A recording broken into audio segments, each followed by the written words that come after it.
Salut à tous et bienvenue sur GBE Automobile 237. Aujourd'hui, on se penche sur un sujet qui fait beaucoup parler. Les taxes imposées aux véhicules chinois en Europe. Avec la montée en puissance des constructeurs chinois, l'Europe réagit pour protéger son marché automobile. Mais est-ce vraiment efficace? Restez bien jusqu'à la fin de la vidéo pour découvrir les enjeux de cette décision. N'oubliez pas de vous abonner et de liker pour soutenir la chaîne GBE Automobile 237, votre source d'infos sur le monde de l'auto. L'invasion des voitures chinoises. Depuis quelques années, les marques de voitures chinoises gagnent du terrain sur le marché automobile européen.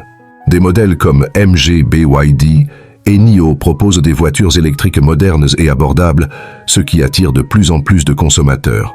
Cette montée en popularité des voitures chinoises a de quoi inquiéter les constructeurs européens, qui peinent à suivre le rythme en termes de prix compétitifs et de technologies électriques. Les taxes, une barrière pour les voitures chinoises. Face à cette concurrence, l'Union européenne a pris des mesures. En septembre 2023, la Commission européenne a lancé une enquête visant à déterminer si les voitures chinoises bénéficient de subventions déloyales, permettant des prix artificiellement bas. Suite à cette enquête, des taxes supplémentaires pourraient être imposées aux véhicules chinois pour équilibrer la concurrence et protéger les constructeurs européens. Les réactions et les risques. Si ces taxes sont mises en place, cela pourrait augmenter le prix des voitures chinoises et freiner leur expansion en Europe.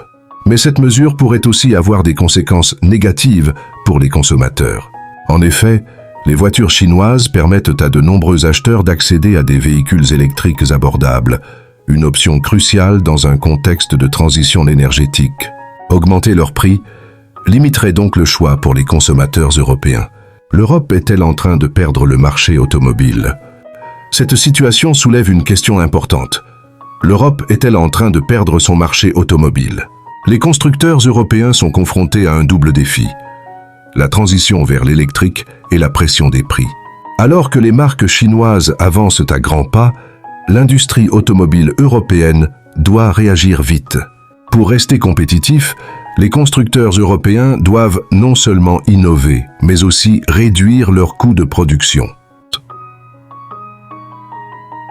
En conclusion, les taxes imposées aux véhicules chinois en Europe sont une tentative de protéger le marché européen, mais elles pourraient aussi freiner l'accessibilité des véhicules électriques pour les consommateurs. Ce sera donc un sujet à suivre de près. Merci d'avoir regardé cette vidéo. Si elle vous a plu, n'oubliez pas de liker, de vous abonner à GBE Automobile 237 pour ne rien rater des dernières actualités auto et partagez votre avis en commentaire. Pensez-vous que l'Europe devrait protéger son marché ou laisser la concurrence chinoise prospérer?